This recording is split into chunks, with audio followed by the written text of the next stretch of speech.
De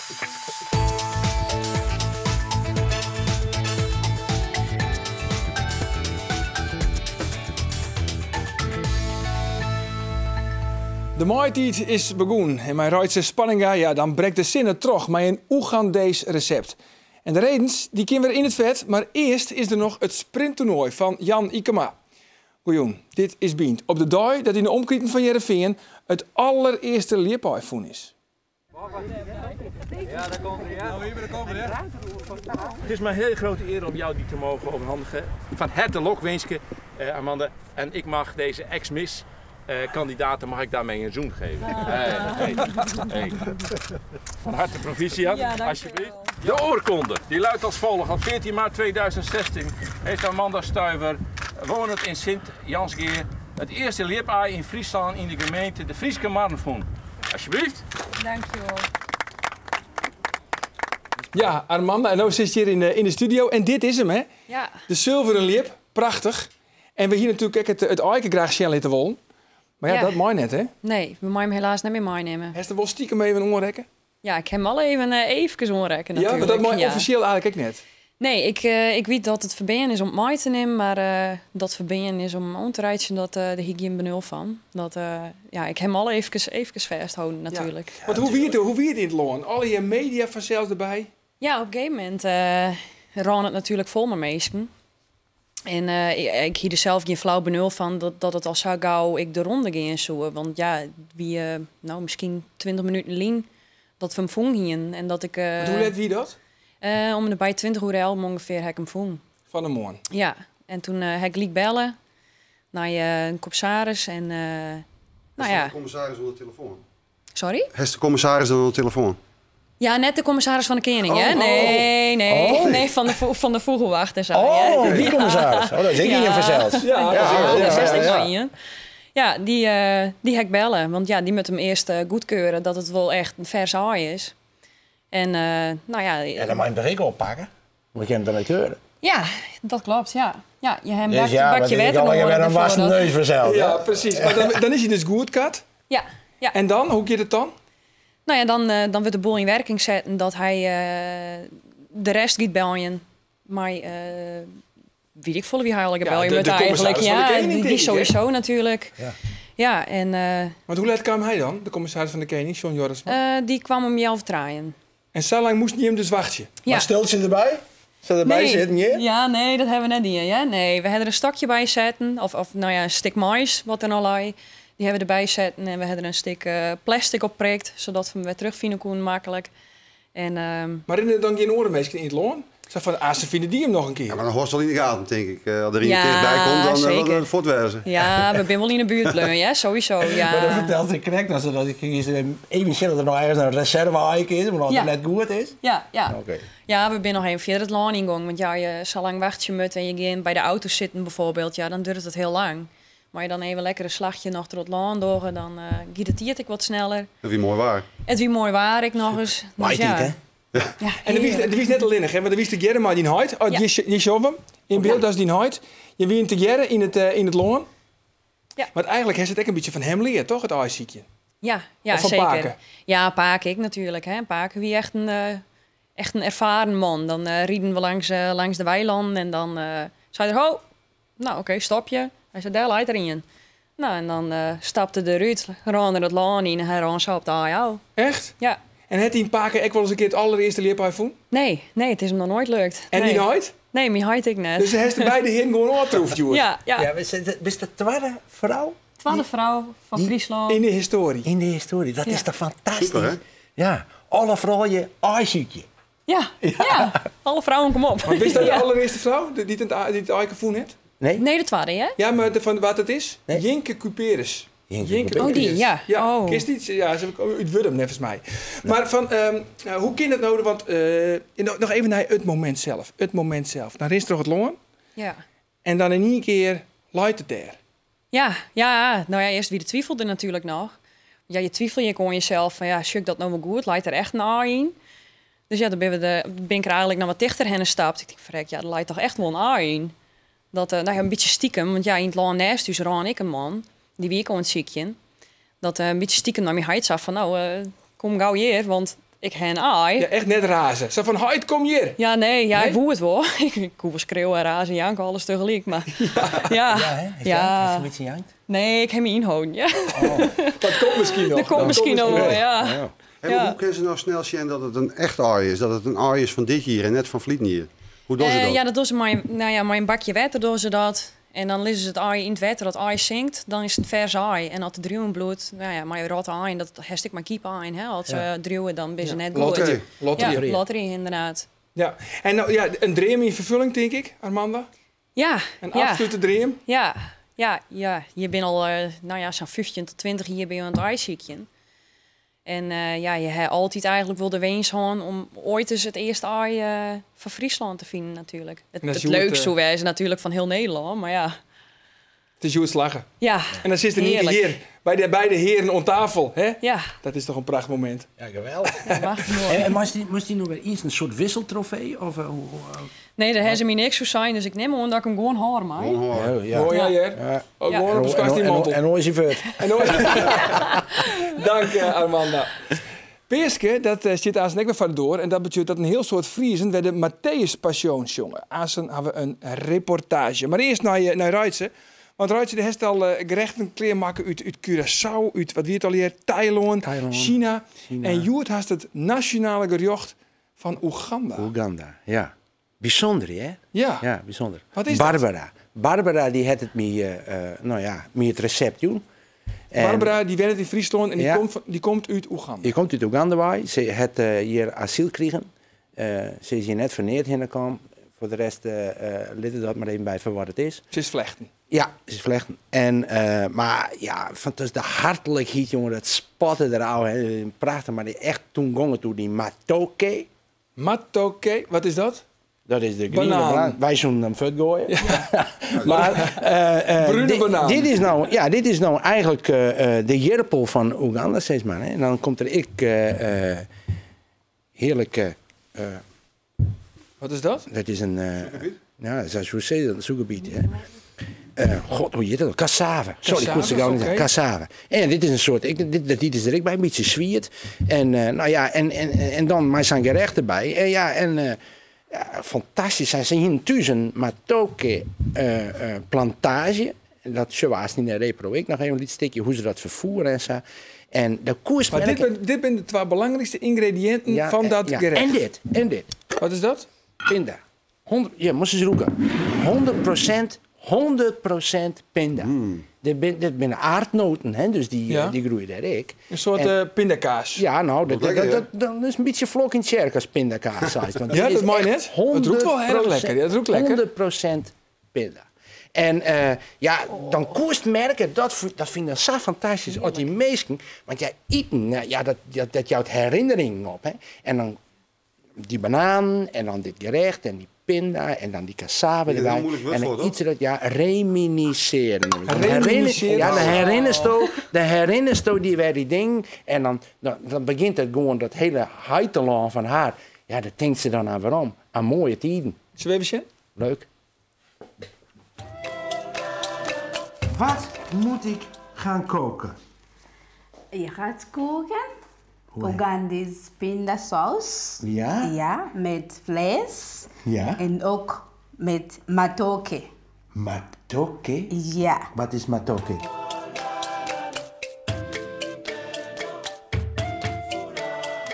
Nu, Rijs maakt matoke, Oegandese matoke. Dat is een langgroen banaan. Dat is onze hoofdvoedsel in mijn land. Dit is hem, hè? En dan zo. Zo, hier beginnen. Ja. Ja? Kan je even helpen? Even. Nee. Nee? Even. Opdracht. Hè? Opdracht? Ja. Oegandese inburgering. Bijna elke kind moet die leren om te scheren. Als je gaat trouwen en je weet het niet hoe die moet doen. Nee, die maakt het terug naar jouw moeder om die te leren. Het zit in een speciale stoompan, hè? En dan stiet hier het wet erop en dan komt deze er Hallo. bovenop. Hallo. Ja. Schoen maken, allemaal vis. Daar. Ja, maar dat is... Kijken. Oké. Ja? Is Ja, schoon. Ah, ja, oké. Goed zo. Als ik de matoke eet, ik denk terug naar mijn land. Want in ons land, toen ik jonger was, wij gaan samen als familie naar die bananenplantage. Wij snijden de banaan en wij moeten onze hoofd zo en wij moeten lopen naar huis.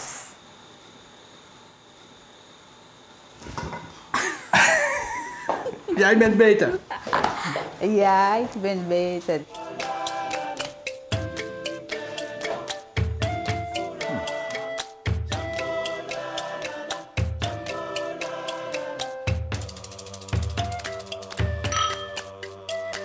En wij zeggen altijd, lekker eten, mai. Rijtse. En wat zeggen ze in Oeganda? Ja, Bulungi. Mai Barbara. Nou, lekker eten. Ja, Burungi.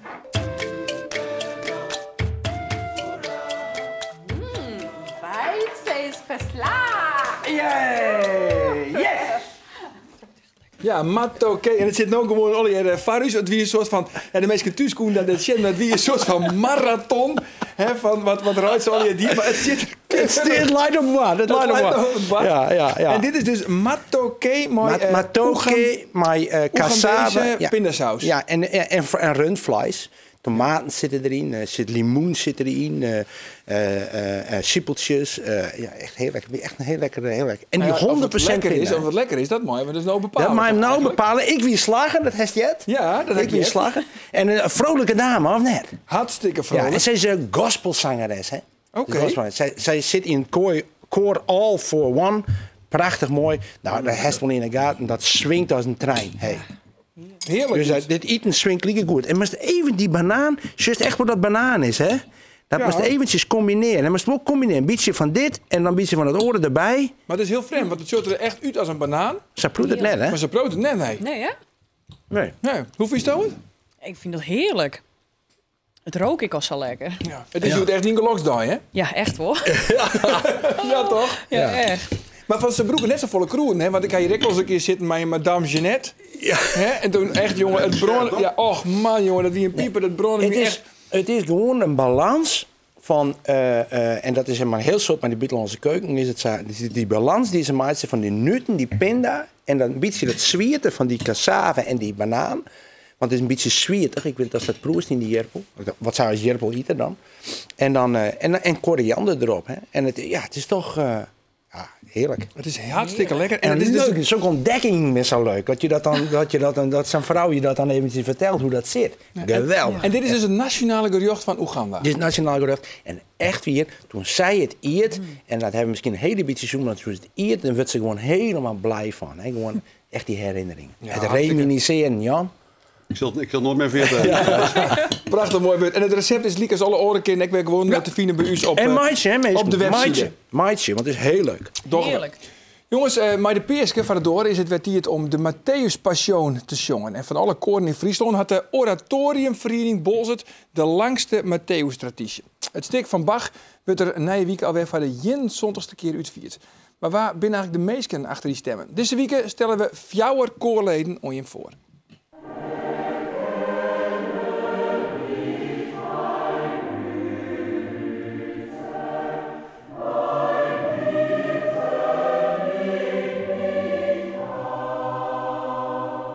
Ik ben Tineke Warringa, ik kom uit Lemmer en ik zong bij de Oratoriumvereniging Balzwart sinds 2010. Dit wordt de 2e keer dat ik de Matthäus maai zong. De 2e keer, dan zoest ze van, nou, dan wist het wel. Nee, ik vind het elke keer weer, ik zie er al naar uit, de kriesdagen, die kennen we net gauw genoeg ouder aanwijzen. Om weer te beginnen met de Matthäus. Ik vind het een heel prachtig proces om daar weer in te groeien. En elke keer leer ik weer oren dingen en zoek ik weer oors en juist oren dingen in de muziek. Ik vind het eerste deel altijd zo indrukwekkend zelf om mij te doen. Wij staan opgesteld, het publiek komt in sjerken en dan komt Pauli binnen en dan is het stil. Die stilte voordat het begint. Maar dan die eerste toon van die Matthäus in één klein, nou dan heb ik al kippenvel. En dan komt dus het koor. Dat werd zien als een soort vertegenwoordigers van de burgers uit Jeruzalem in die tijd. Die roepen op van jongens, moet je nou eens zien wat hier gebeurt.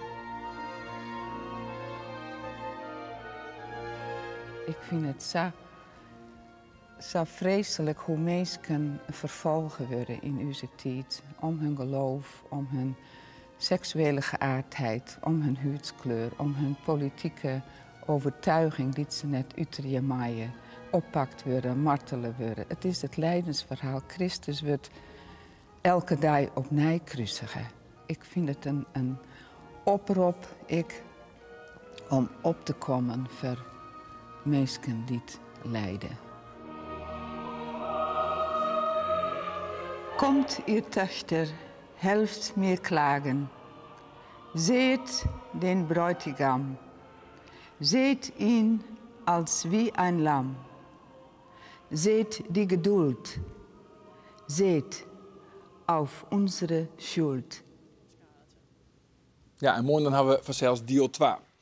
Bij de atletiek is er eigenlijk maar één echt koningsnoemer. En dat is de 100 meter sprint. Maar bij het reetrieden bezit die oude dienst. En dat maat oors. Vriend Jan Pikstart Ikema. Morgen lanceert hij een nieuw sprinttoernooi in Ljouwert. De zilveren bal. Ja Jan, de 100 meter. Wat maakt het die nou zo heroïs?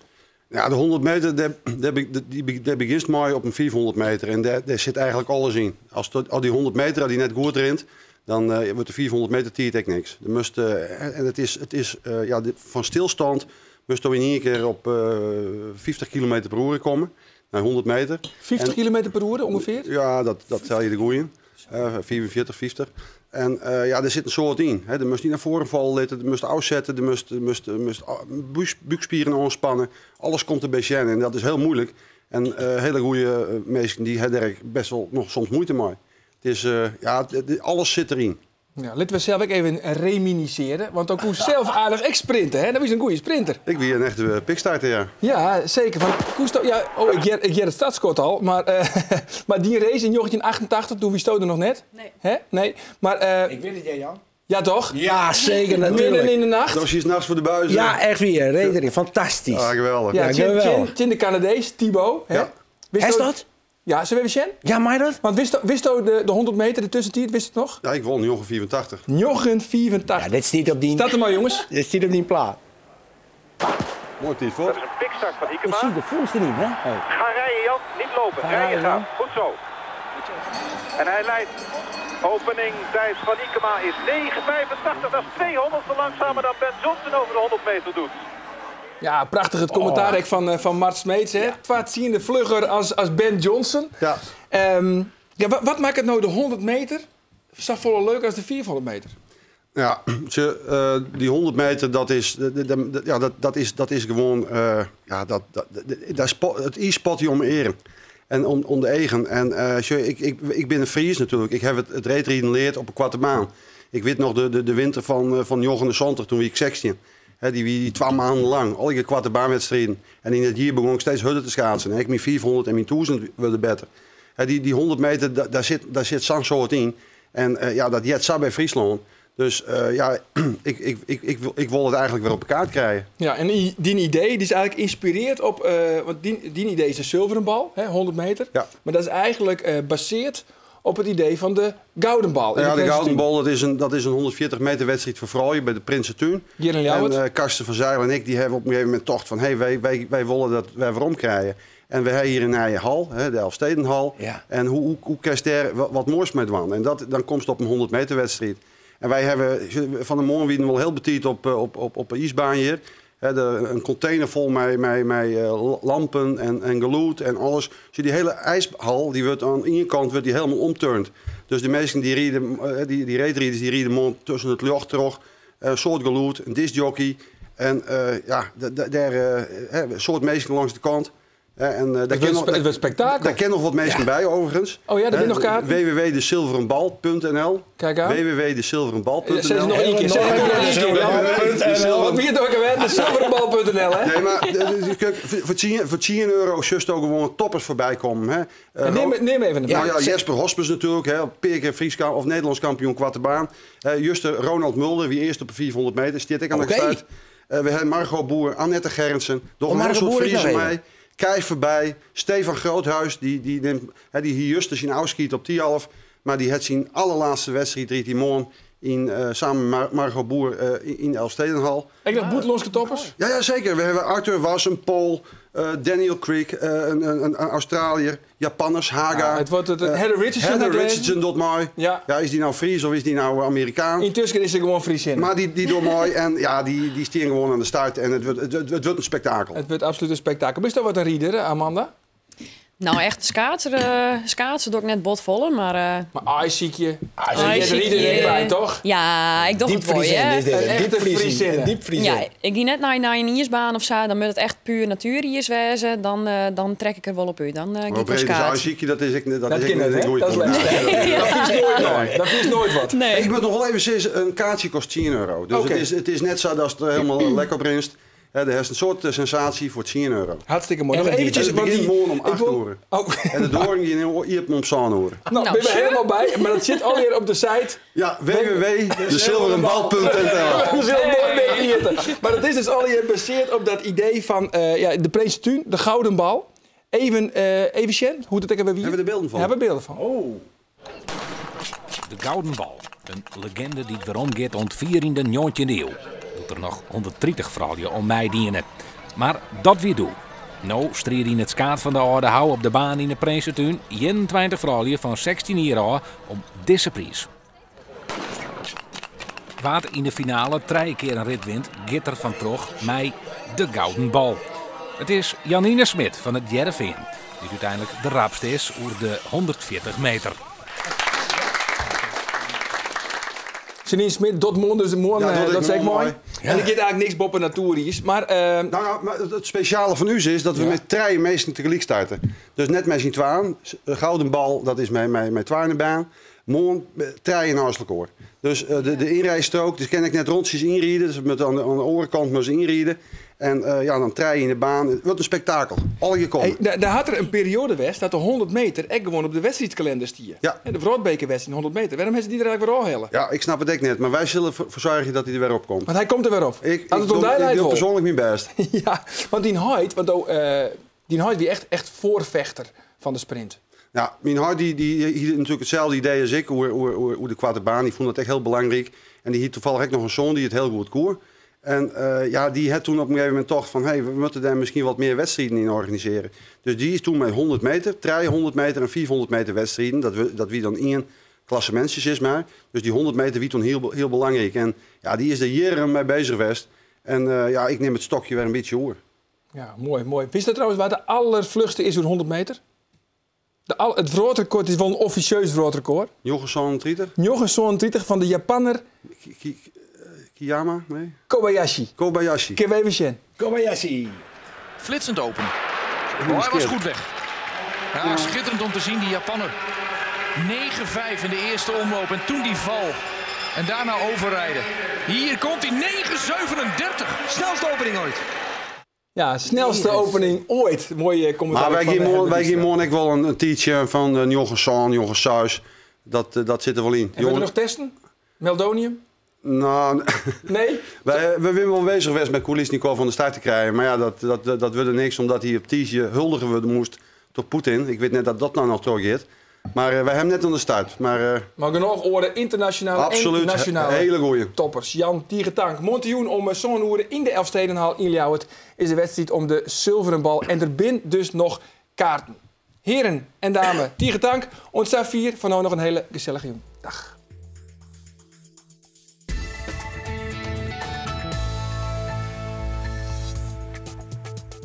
Ik wil meer van weten van.